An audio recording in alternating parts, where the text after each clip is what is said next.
کا تھا حضرت سیدہ عائشہ صدیقہ رضی اللہ تعالی عنہا ارشاد فرماتی ہیں کہ شعبان کی 15ویں رات تھی، یعنی شب برات کی رات. فرماتی ہیں شعبان کی 15ویں رات تھی، میں نے اچانک نظر ڈالی تو حضور میرے بستر میں تھے. پھر میری نظر پڑی تو حضور نہیں تھے.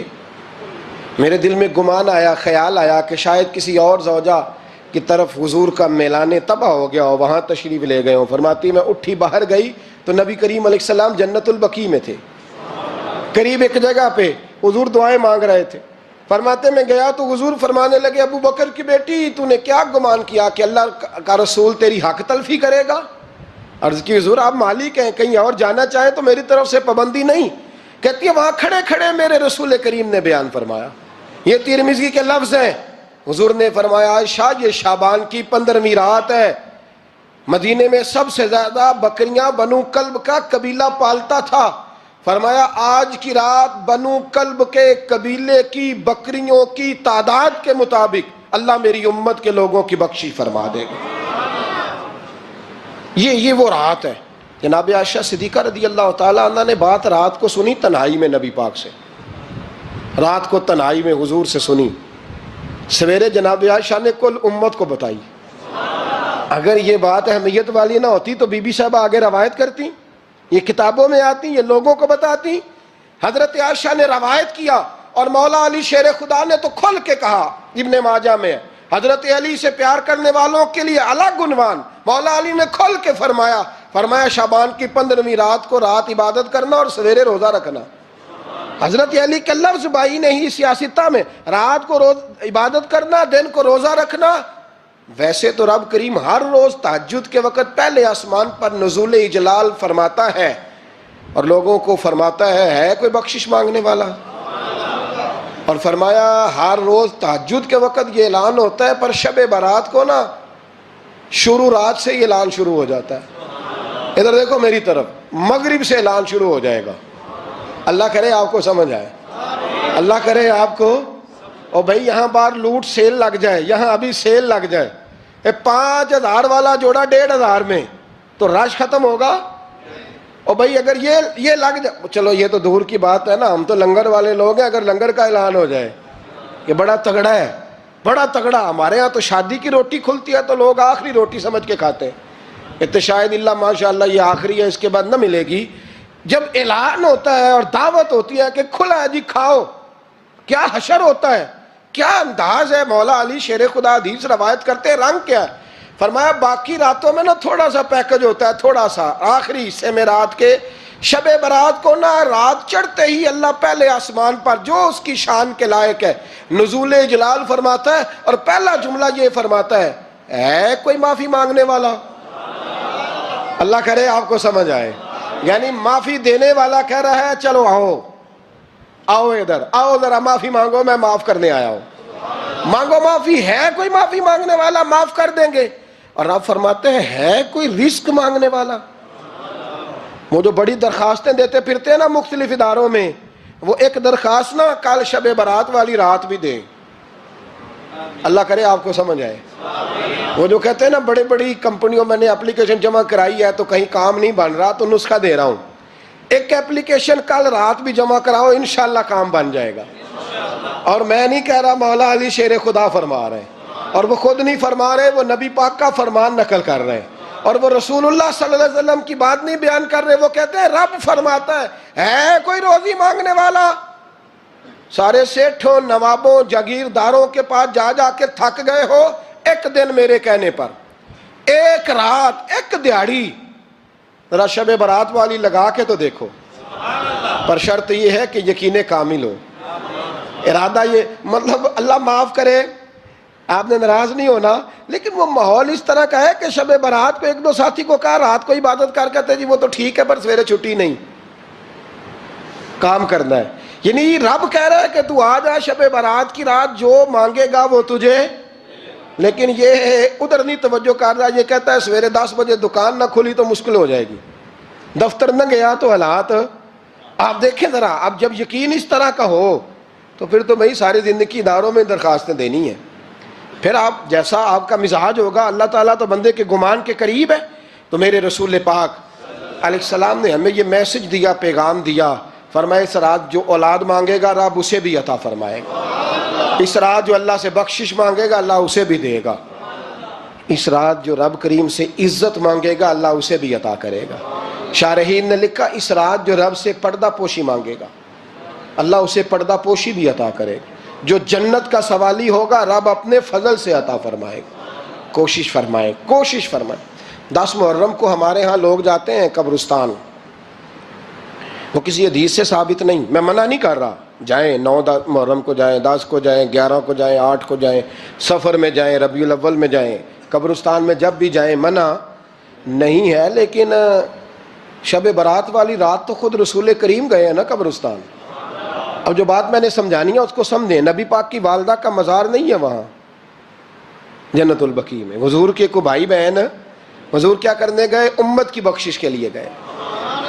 شب برات کی رات لالچی نہ بنے کہ صرف میں نے اپنے لیے روزی مانگنی ہے، کل امت کے لیے مانگے رب کریم سے، مانگے اپنے بھائی کے لیے، مانگے اپنی بہن کے لیے، مانگے اپنے بیٹے کے لیے، مانگے اپنی بیٹی کے لیے، مانگے اللہ کریم سے۔ یہ مانگنے کی رات ہے۔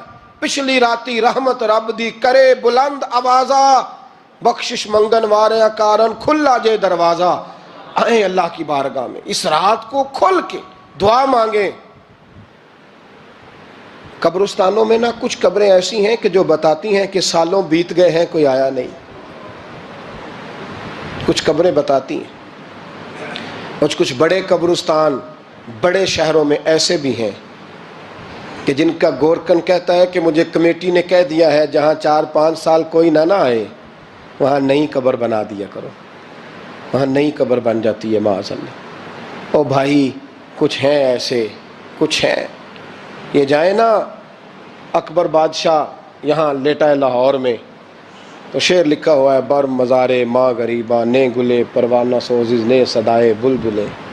فارسی کا مقولہ لکھا ہے اس کی قبر پہ، کہتا ہے میں وہ غریب ہوں، اعلیٰ بادشاہ ہے مقبرے میں لیٹا ہے، کہتا ہے میں وہ غریب ہوں کہ نہ یہاں کوئی پروانہ آتا ہے نہ بلبل آ کے گیت گاتی ہے، کوئی آتا ہی نہیں، کوئی فاتحہ نہیں پڑھتا، کوئی فاتحہ نہیں پڑھتا۔ او بھائی کئی قبریں ایسی ہیں جن پہ سالوں بیت گئے کوئی لوٹا نہیں۔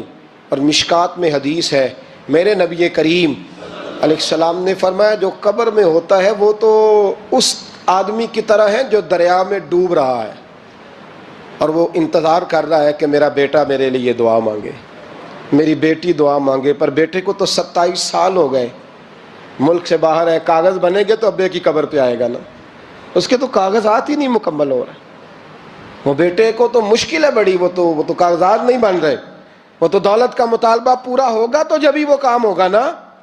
انتظار ہو رہا ہے قبروں میں میرا بیٹا دعا کرے، میرا بھائی دعا کرے، اور اگر بچہ دفن ہے تو وہ کہتا ہے میری ماں دعا کرے، میرا باپ دعا کرے۔ کوشش کریں شب برات بعد از مغرب یہ رواج پیدا کریں، یہ رسول اللہ کا طریقہ ہے صلی اللہ علیہ وسلم۔ قبرستان میں جائیں اور جا کر کے وہاں اللہ تبارک و تعالیٰ سے دعا مانگیں کہ یا اللہ جو اس قبرستان میں لیٹے ہیں وہ بھی، اور جو آج تک کلمہ پڑھنے والے دنیا سے گئے وہ بھی، اور جو قیامت تک جائیں گے وہ بھی، اے اللہ تو سب کی بخشش فرما دے۔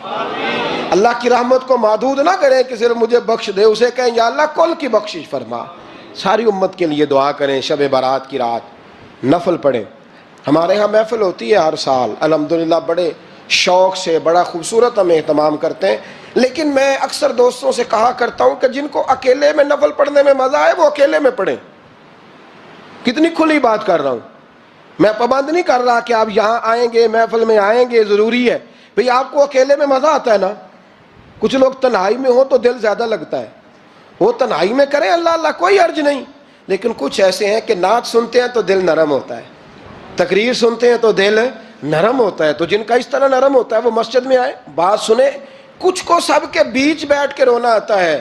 حضرت سعدی شرازی فرمایا کرتے تھے کچھ لوگوں کے آنسو مجھے رلا جاتے ہیں، فرماتے ہیں کچھ کی آنکھیں دیکھ کے رو پڑتا ہوں، لہٰذا میں جب بھی ذکر کرتا ہوں محفلوں میں بیٹھ کے کرتا ہوں، تنہائیوں میں مجھ سے نہیں ہوتا، تو جس سے نہیں ہوتا وہ آئے نا، مسجد میں آئے، رات عبادت کریں، کل مغرب سے پہلے پہلے کام سمیٹ لیں سارے، اور مغرب کے بعد یہ رات شروع ہوگی، مغرب کے بعد ایک چھٹی کر لو اللہ رسول کے لیے، کر لیں گے انشاءاللہ تعالی ایک چھٹی، اور توبہ کی رات ہے، یہ توبہ کرنی ہے۔ توبہ کس کو کہتے ہیں؟ توبہ کا معنی ہے پچھلے گناہ پر پچھتانا، شرمسار ہونا۔ کہتے نہیں اے کاش میں نہ کرتا، اور وہ لفظوں میں نہیں، جملوں میں نہیں، توبہ رٹی رٹائی نہیں، شرمسار ہونا اور آئندہ گناہ نہ کرنے کا پکا ارادہ کرنا، اس کا نام توبہ ہے۔ دیکھیں اللہ تعالیٰ فضل کرے، میں نے پچھلے سال کہا تھا، پھر کہتا ہوں، مسجدوں سے نا شب برات کی رات، شب قدر کی رات چیخوں کی آوازیں آتی ہیں، لوگ اتنا روتے ہیں نا، رونا چاہیے، کم روتے ہیں زیادہ رونا چاہیے، لیکن سوال یہ ہے کہ اتنا زیادہ لوگ شب برات کی رات روتے ہیں، کیا پھر سویرے بددیانتی ختم ہو جاتی ہے؟ جو رات مسجد میں کھل کے رو کے آیا ہے، اس کا پروگرام ہے نا کہ اب ملاوٹ کبھی نہیں کرے گا، اب گاہکوں سے جھوٹ کبھی نہیں بولے گا، اب وہ بددیانتی کا معاملہ کبھی نہیں کرے گا، لیکن رات روتا بھی رہے اور سویرے پروگرام یہ ہو کہ میں نے پھر لوگوں کو فریب دینا ہے، داؤ لگانا ہے، تو اس نے توبہ کیا رات کے، یہاں بس یہ ایکٹنگ کر کے لوٹ آیا ہے، یعنی بڑی سجا بنا کر کے سوار کر کے رات توبہ کی۔ کیا مطلب ہے توبہ کا؟ کہ توبہ آپ نے کی۔ حضرت حسن بصری سے کسی نے کہا توبہ کیا ہے؟ فرمانے لگے توبہ یہ ہے کہ جس گلی سے رب نے تجھے منع کیا ہے دوبارہ پھر تو اس گلی میں نظر نہ آئے، تو نظر ہی نہ آئے، اور جس جگہ جانے کا رب نے تجھے حکم دیا ہے پھر تو دوبارہ وہاں سے غیر حاضر نہ ہو۔ اگر یہ پروگرام ہی نہیں، ارادہ ہی نہیں، بچے ایک دو مجھے کہنے لگے کل حضرت صاحب توبہ کے موضوع پر ہم نے گفتگو کرنی ہے تو کوئی باب بتائے کہاں پہ ہے، کچھ بچے شاگرد ہیں، کچھ مسجدوں میں جمعہ پڑھاتے ہیں، ایک نے مجھ سے کہا، تو میں نے کہا بیٹے پہلے مسجد میں جاؤ، 2 نفل پڑھو، توبہ کرو، توبہ کا ارادہ بناؤ، یہ رسم نہیں ہے۔ وہ نعت خواں بھی تو توبہ کر لینا جو شب برات کے دن لوگوں کو توبہ کرانے آیا ہے اور 25,000 کا سودا کر کے آیا ہے، تو آج اس کام سے تو توبہ کرنا، یہ نوٹ پھکوانے سے تو توبہ کرنا، یہ رسم ہے؟ ساری رات توبہ توبہ توبہ توبہ، یہ کیا معنی ہے اس کا؟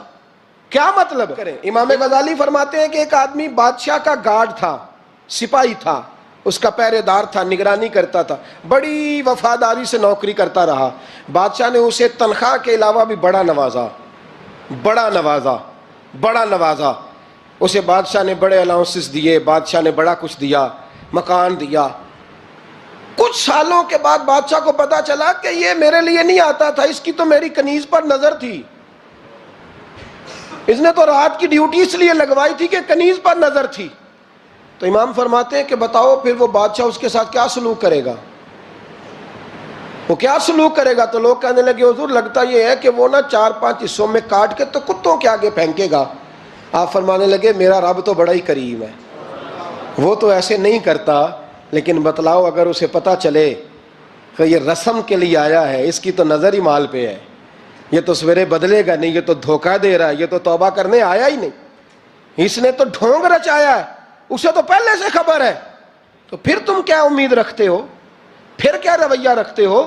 شب برات کی رات دھاڑے مار مار کے رونا اور صبح اسی طرح دھوکہ دینا، اسی طرح فریب کرنا، اسی طرح جھوٹ بولنا، اسی طرح بددیانتی کرنا، اسی طرح لوگوں کو لوٹنا، تو یہ رسم نہیں ہے توبہ۔ توبہ تو بدل جانے کا نام ہے، توبہ تو پھر سنور جانے کا نام ہے۔ توبہ تو اس طرح ہے جس طرح حضرت ابراہیم ابن ادھم نے کی تھی، وقت کے بادشاہ تھے، بادشاہ جب توبہ کی تو پھر ہر چیز چھوڑ دی، پھر مال لوگوں میں بانٹ دیا اور پھر ٹاٹ کا لباس پہن کر زندگی گزاری۔ لوگوں نے کہا حضور یہ تبدیلی ہے؟ فرمایا تبدیلی نہیں، یہ میری توبہ ہے، یہ میری توبہ ہے۔ جب توبہ کی تو پھر بدل کے کی، جب توبہ کی تو پھر تبدیل کیا آپ نے۔ یہ کیا توبہ ہوئی؟ ساری رات روتے رہے، سویرے دکان پہ جا کے پھر قسم اٹھائی کہ مجھے تو پڑتا ہی 11,000 کا ہے، یہ توبہ ہے؟ تو آپ نے اور میں نے توبہ کرنی ہے تو انشاءاللہ تعالیٰ اس طرح کرنی ہے کہ پھر 15ویں شعبان کو بدل جائے۔